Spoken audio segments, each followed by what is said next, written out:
Hola, ¿qué tal familia, amigos? Es un privilegio para mí poder volver a encontrarnos en este medio para seguir escudriñando y aprendiendo de la palabra de nuestro Dios. Esperamos hayas tenido una excelente semana y bueno, que este primer domingo del mes de mayo podamos tener nuestra confianza en Dios intacta. Te recuerdo antes de comenzar la enseñanza que hoy celebraremos la Santa Cena al finalizar dicha enseñanza. Así es de que tienes unos segunditos para preparar o listar el jugo y el pan, que son los símbolos de dicha cena. Así es de que vamos de una vez a orar y a pedirle a nuestro Padre Celestial que nos enseñe y que afirme su verdad en nuestro corazón. Padre, te damos infinitas gracias por este primer domingo del mes de mayo. Gracias porque podemos seguir aprendiendo de ti y de tu palabra.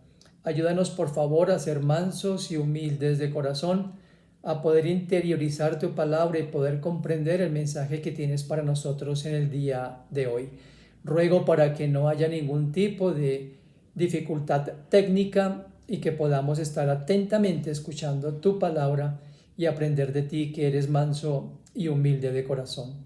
Santifícanos en tu palabra, Señor, porque es la única verdad en la cual creemos. En tu nombre santo, amén y amén. Bien, vamos a continuar escudriñando lo que nuestro Señor enseñó en este precioso Sermón del Monte. Hoy veremos acerca de lo que Dios, o Jesús mejor, dijo referente a la ley. Y voy a mencionar el pasaje que está en Mateo 5, versos 17 al 20, y lo voy a leer en la versión 60, que es la que comúnmente utilizamos, o más aún, yo utilizo más la versión Palabra de Dios para Todos. Es un poquito más clara, pero no riñe con el contenido y la idea central de la palabra de nuestro Dios. Dice Mateo 5, 17 al 20, o Jesús hablando a los que estaban escuchando sus enseñanzas: no penséis que he venido para abrogar la ley o los profetas.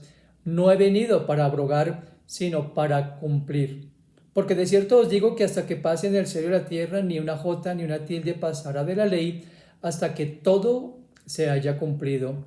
De manera que cualquiera que quebrante uno de estos mandamientos muy pequeños y así enseñe a los hombres, muy pequeño será llamado en el reino de los cielos. Mas cualquiera que los haga y los enseñe, este será llamado grande en el reino de los cielos. Mira el verso 20: porque os digo que si vuestra justicia no fuere mayor que la de los escribas y fariseos, no entraréis en el reino de los cielos.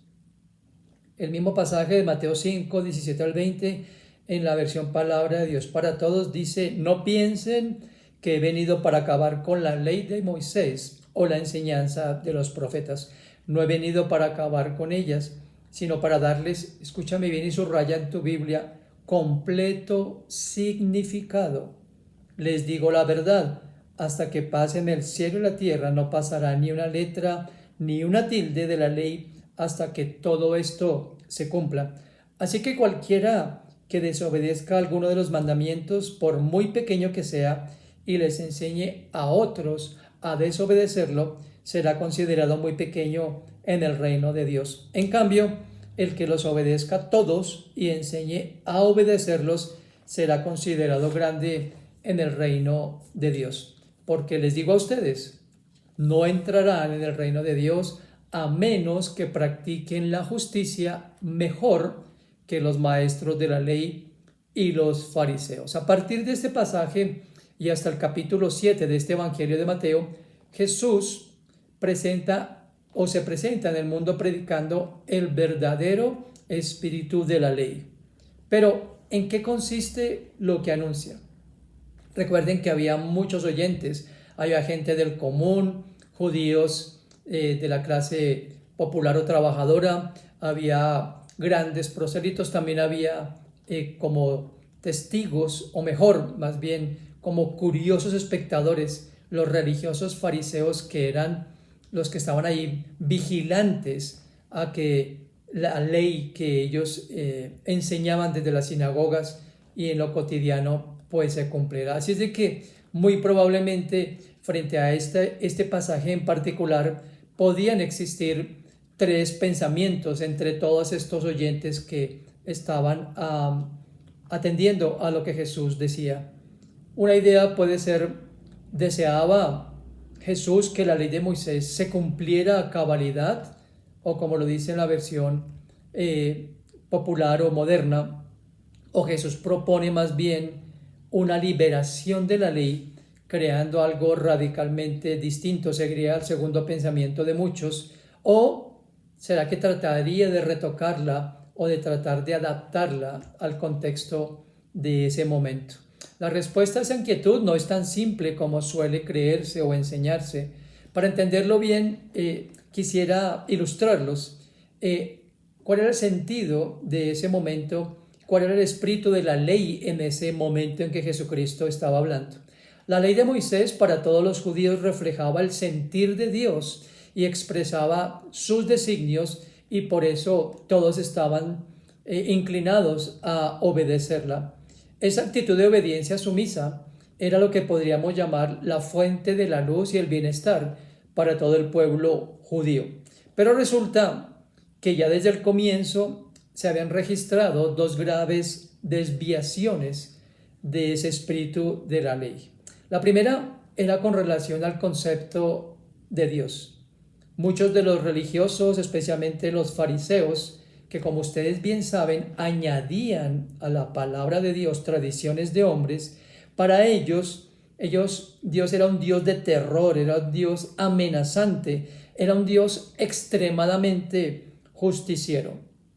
La segunda desviación, que tiene relación con la primera, fue el desmesurado culto a la norma, es decir, a la pura aceptación de las cosas externas de las normas legales, sin tener en cuenta un encuentro interior con Dios.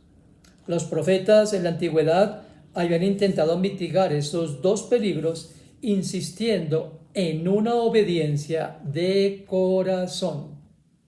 Pero cabe notar que en la época de Jesús dominaba la religión del terror y el culto al formalismo legal. A eso se agregaba el incumplimiento de la ley en gran parte del pueblo, decepcionado desde luego de una religión que lejos de acercarlos a Dios, los alejaba más y más. Ahora, ¿cuál fue la postura entonces de Jesús cuando dijo esas palabras? ¿Fue acaso un conservador? ¿Fue un liberal o un radical? Podríamos decir que no es ninguna de esas tres cosas, pero a la vez es las tres cosas. Y quiero explicarme. Pareciera ser un conservador en su conducta y en su doctrina, porque Jesús cumplió fielmente con los preceptos y ritos de la ley. Jesús hizo todo lo posible por promover la autoridad de la ley de Dios. Él no vino a abolirla, como lo dijo ahí, a pesar de que todos los fariseos, o en su gran mayoría, lo acusaban de ello. Es más, vemos en el pasaje que leí al comienzo que Jesús dijo en el versículo 19 del capítulo 5 de Mateo: de manera que cualquiera que quebrante uno de esos mandamientos muy pequeños y así lo enseña a los hombres, muy pequeño será llamado en el reino de los cielos. Mas cualquiera que los haga y los enseñe, este será llamado grande en el reino de los cielos. Recordemos muy bien que Jesús atribuía a la palabra de Dios un valor sin igual. Por eso se refirió siempre a la ley y los profetas, trayendo a colación siempre o haciendo ese paralelismo entre lo que la ley decía y el espíritu de esa ley que iremos poco a poco examinando. Para Jesús, la palabra de Dios es eterna, durará más que el mundo natural. En segundo lugar, la palabra había sido escrita con una única intención, estaba destinado a ser cumplida. En tercer lugar, la palabra de Dios es la que posee toda la autoridad. Por eso aquí habla a partir de la letra más pequeña y hasta la última debe cumplirse. Y en cuarto lugar, la palabra es digna y fiel de confianza, porque todo lo que dice se cumplirá. Nadie, escúchame bien, que escuchara las palabras de Jesús en el Sermón del Monte podría poner en tela de juicio o dudar del compromiso que Cristo tenía con las Escrituras. En segundo lugar, podemos ver a Jesús como un liberal, entre comillas, transgrediendo muchas de las leyes y preceptos que tan celosamente los fariseos y saduceos hacían cumplir a toda costa. Recuerden que algo escandaloso para los fariseos era, por ejemplo, sanar en día de reposo, que es el ejemplo que voy a citar en este momento en Mateo capítulo 12, versos 9 al 14. Dice el evangelista Mateo en este pasaje: luego Jesús se fue de ahí para la sinagoga. Miren esto, la sinagoga. Había un hombre allí que tenía una mano paralizada, y como buscaban la manera de acusar a Jesús, entonces le preguntaron: no se debe sanar en el día de reposo, ¿verdad? Jesús les contestó: si alguno de ustedes tiene una oveja y en el día de descanso ésta se cae en un pozo, ¿no es verdad que va y la saca del pozo? Pues un ser humano vale más que una oveja. Por lo tanto, está permitido hacerle bien a la gente en el día de descanso. Entonces Jesús le dijo al hombre de la mano paralizada: extiende la mano. El hombre la extendió y le quedó tan sana como la otra. Miren el versículo 14. Pero los fariseos salieron y empezaron a planear cómo matar a Jesús.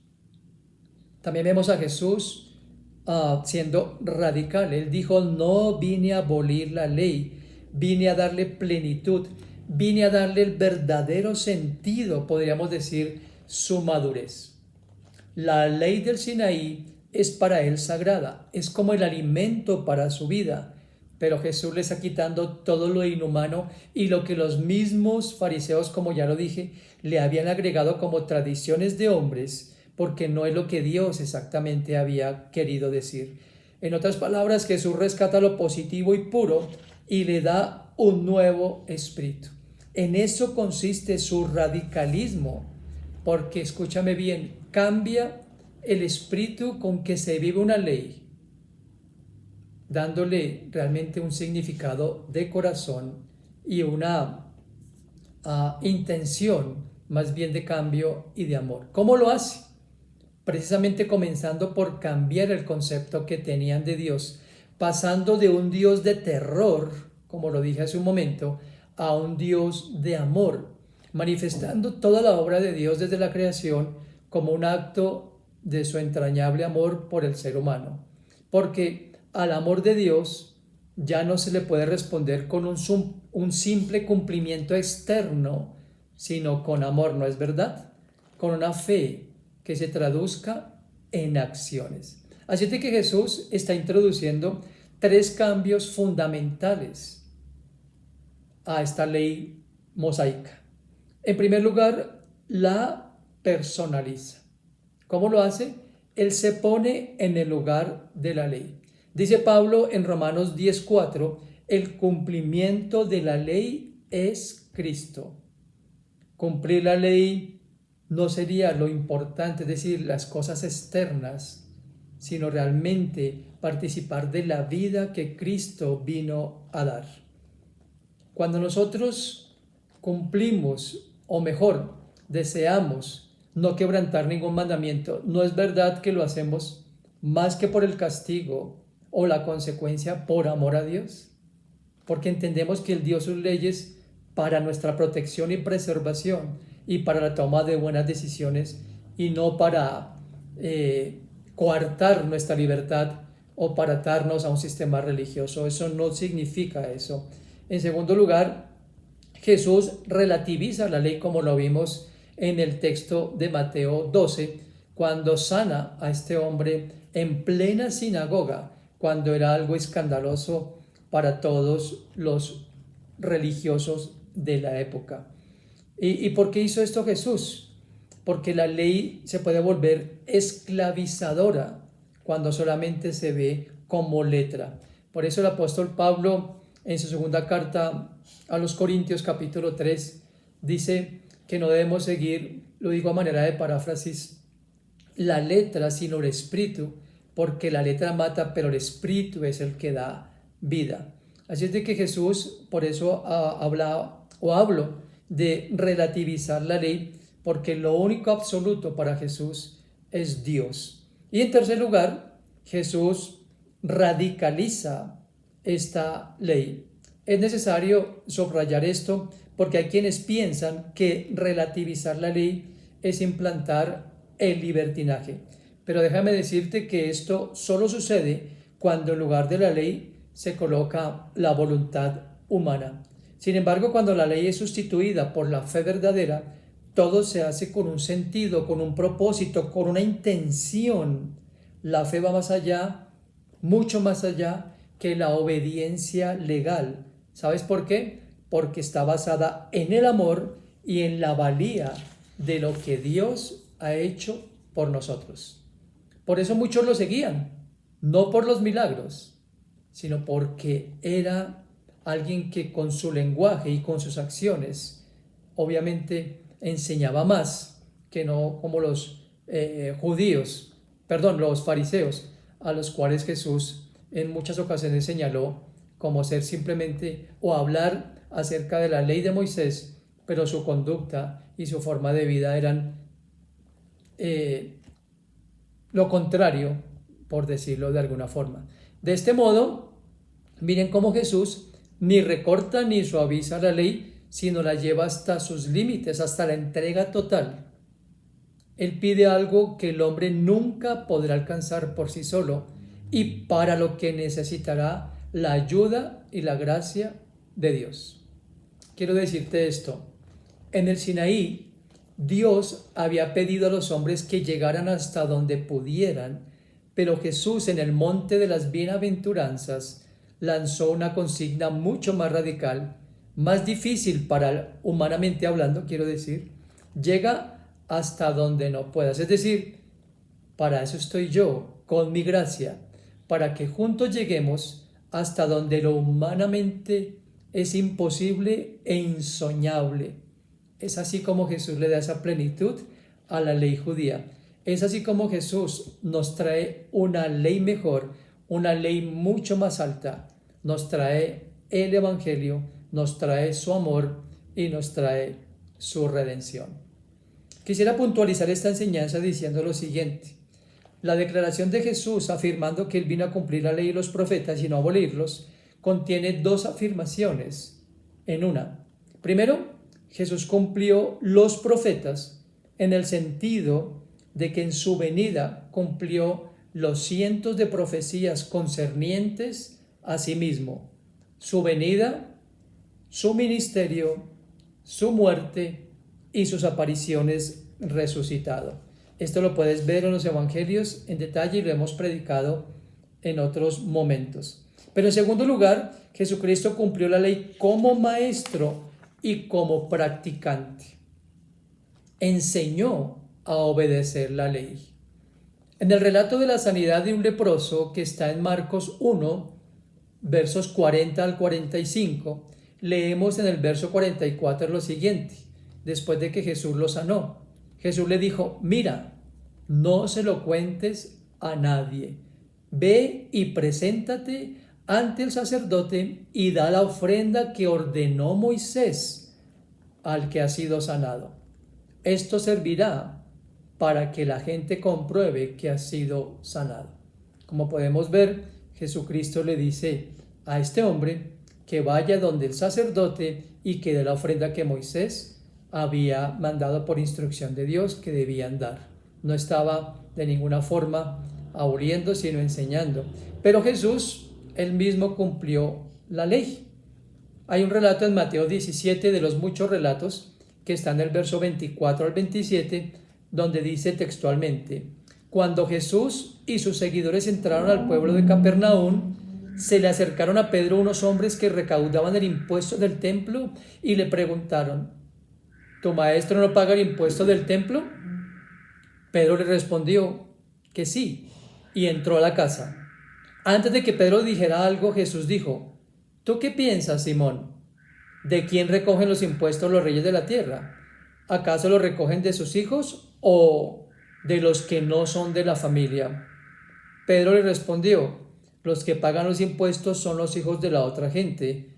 Entonces Jesús le dijo, es decir, que los hijos del rey no pagan impuestos. Pero, mira ese pero en el verso 27, como nosotros no queremos que armen un escándalo, ve al lago y pesca con anzuelo. Ábrele la boca al primer pescado que pesques y allí encontrarás una moneda. Llévala y dásela a los que cobran impuestos. Ese dinero pagará tu impuesto y el mío. ¿Se dan cuenta? El relato es muy claro. Estaban tratando de tentar a Jesús, de hacerlo caer para que no pagara el impuesto. Jesús le dice a Pedro que ellos no están obligados, pero para no transgredir la ley, Él le manda hacer lo que ya leímos. Puedo decir que al vivir una vida perfecta, Jesús cumplió las leyes morales. En su muerte sacrificial, Jesús cumplió las leyes ceremoniales. Cristo no vino a destruir el antiguo sistema religioso, sino a edificar sobre él. Vino a terminar el antiguo pacto y a establecer el nuevo. Es por eso que afirmó en ese pasaje de Mateo 5:20, les digo a ustedes, no entrarán en el reino de Dios a menos que practiquen la justicia mejor que los maestros de la ley y los fariseos. Así que para nosotros, escúchame bien, para nosotros en esta época, en este siglo, el practicar esa justicia es creer que Jesús no vino a abolir la ley y los profetas, sino a darles cumplimiento. De hecho, las ceremonias, sacrificios y demás elementos del antiguo pacto eran sombra, como dice el autor a la carta a los hebreos, de los bienes venideros y no a la imagen misma de las cosas. Recordemos que el tabernáculo y el templo eran lugares hechos de mano, pero nunca se pretendió que fueran permanentes. Eran la figura, como ya lo dije, del verdadero. La ley tenía una fecha prevista de caducidad, ya que estaba llena de ordenanzas de la carne impuestas hasta el tiempo de reformar las cosas. Esto lo puedes ver en el libro de Hebreos, capítulo 9, versículo 10. Así que, al cumplir la ley y los profetas, Jesús obtuvo entonces nuestra salvación eterna. Y ya no era necesario entonces que los sacerdotes ofrecieran sacrificios y entraran en el lugar santo. Todo esto, como te estoy diciendo, no tengo mucho tiempo para exponer todo lo que dice el texto en Hebreos, pero recuerden que el nuevo pacto, por la sangre de Cristo, la obra de Cristo hacía inválido el anterior, porque Él, como ya lo leí en los pasajes que cité y en estas referencias que he hecho a la epístola a los Hebreos, podemos ver cómo Jesús cumplió absolutamente todo y es por eso que se hizo mediador de un nuevo pacto. Es un nuevo pacto basado en su sangre y eso fue lo que causó consternación y lo que causó tanta conmoción, por decirlo de alguna forma, dentro del pueblo judío, dentro de los mismos fariseos que desde luego no aceptaban a Jesús como el Hijo de Dios, por cuanto no vino de la forma que ellos creían, por cuanto no vino a derrocar el poder de Roma y todo lo que ustedes y yo ya conocemos. Jesús vino a dar una ley mejor, la ley del amor a Dios. Y no es verdad que es diferente obedecer a Dios por amor y no por presión o por temor a un castigo. Y eso es lo que Dios quiere de ti y de mí. Eso fue lo que Jesucristo vino a enseñar en este pasaje. Entonces, Jesús lo ha hecho por nosotros de una vez y para siempre. Miren cómo lo describe el apóstol Pablo en su carta a los Colosenses. Quisiera que buscaran Colosenses capítulo 2, versos 13 al 14. Antes ustedes estaban espiritualmente muertos debido a sus pecados y al no tener la circuncisión en su cuerpo. Sin embargo, junto con Cristo, Dios les dio la vida porque nos perdonó generosamente todos los pecados. Teníamos una deuda porque no cumplimos las leyes de Dios. La cuenta de cobro tenía todos los cargos contra nosotros, pero Dios nos perdonó la deuda y clavó la cuenta en la cruz. Él venció a todos los poderes y fuerzas espirituales a través de la cruz, desarmándolos y obligándolos a desfilar derrotados ante el mundo. Hay quienes argumentan que puesto que Jesús no abolió la ley, entonces la ley sigue en vigor y sigue vigente para los cristianos del Nuevo Testamento. Sin embargo, el apóstol Pablo deja claro que el creyente en Cristo ya no está bajo la ley, y vamos a meditar en el siguiente pasaje de Gálatas, y aprovechamos este pasaje, por decirlo de alguna forma, para ir preparándonos y compartir la cena. Vayamos al libro de Gálatas capítulo 3, en los versos 23 al 28, por favor. Dice el texto: antes de llegar a esta fe, la ley nos custodiaba como a prisioneros, dice Pablo. No tuvimos libertad, sino hasta que la fe fue revelada. Por eso, la ley era nuestro guardián hasta que llegó Cristo. El resultado es que estamos aprobados a través de la fe. Ahora que ha llegado la fe, escucha bien, ya no necesitamos que la ley sea nuestro guardián, dice el verso 25 de Gálatas 3. Y mira los versos 26, 27 y 28. Todos ustedes son hijos de Dios por la fe en Jesucristo, porque ustedes fueron bautizados en Cristo y ahora están revestidos de Él. Y termina el verso 28 diciendo: todos son uno en Cristo, no importa si son judíos o no, esclavos o libres, hombres y mujeres. Gracias a Dios, Jesús cumplió toda la ley y ahora nos concedió a ti y a mí su justicia como un don gratuito. Es de que vamos a darle gracias a Dios por este mensaje de cómo Cristo nos eximió de todo lo que la ley exigía, porque en sí mismo cumplió absolutamente todo, como lo enseñé en este mensaje, como lo nos enseña Dios, perdón. Y ahora, como dice aquí en Gálatas, ustedes y yo podemos disfrutar como hijos de Dios de esa relación porque hemos sido revestidos con Cristo. Si tú aún no has reconocido a Cristo como tu único y suficiente Salvador, yo te animo para que me escribas. Escríbeme aquí a este canal y con mucho gusto te puedo ayudar a comprender esas verdades. Y si tú eres hijo de Dios, puedes compartir la cena que en unos segundos vamos a compartir juntos en memoria de lo que Él hizo por nosotros y porque cumplió absolutamente todo lo que ninguno en esta tierra podíamos cumplir, por cuanto el sacrificio de Cristo, de alguien perfecto, era lo que Dios había demandado. Padre, te damos gracias por esta mañana, por este mensaje, porque hoy nos queda un poco más claro, Señor Dios, lo que tú viniste a enseñar en este pasaje de Mateo 5. Gracias porque tú viniste a cumplir en ti mismo toda la ley que exigía principalmente, que demandaba la muerte del pecador a causa de los agravios a Dios. Pero tú cumpliste en ti mismo por nosotros, Señor. Cumpliste todo lo que la ley demandaba para liberarnos en primera instancia de la paga del pecado, que era la muerte, y para hacernos hijos de Dios y coherederos contigo en tu reino eterno. Gracias porque hoy podemos compartir esta cena, Señor, y queremos pedirte, Señor, que si hay algún pecado inconfeso que tal vez no hayamos confesado, que tú nos examines, Señor, que nos pruebes, y que si hay algo que está obstruyendo la buena comunión, nos perdones y nos limpies con tu sangre para poder compartir esta cena en memoria de lo que tú hiciste por nosotros para liberarnos, Dios, de la esclavitud del pecado y hacernos hijos de Dios. Te damos la gracia, Señor, por tu sacrificio y por tu amor para con nosotros. En el nombre de Cristo, amén y amén. Vamos a compartir la cena, siempre recordando lo que dice Pablo en su primera carta a los Corintios, capítulo 11. Este pan, este trozo de pan, es tan solo un símbolo de lo que Cristo llevó a cabo, que leí en ese texto de Gálatas y de Colosenses.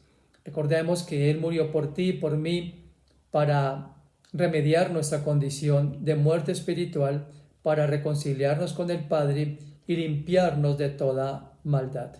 Dice el apóstol Pablo que él recibió del Señor lo mismo que él aprendió, que la noche que Cristo fue entregado, tomó pan, lo repartió entre sus discípulos y les dijo: esto es mi cuerpo, el cual será entregado por ustedes. Así es de que ese trozo de pan nos recuerda que Cristo se entregó por nosotros para liberarnos y darnos la vida. Compartamos del pan con gratitud.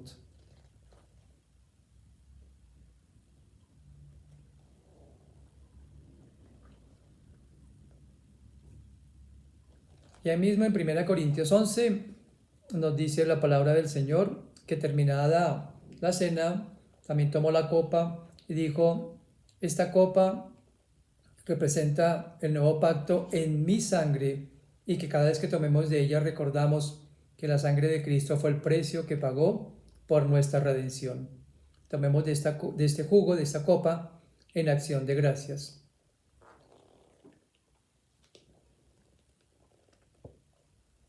Todas las veces que ustedes y yo compartimos de este pan y de este jugo, recordamos y anunciamos la muerte de Cristo hasta que Él venga. Démosle gracias de nuevo por su sacrificio y por su amor para con nosotros. Señor, gracias, gracias, amado Jesús, porque un día entendimos que éramos nosotros los que merecíamos estar en esa cruz.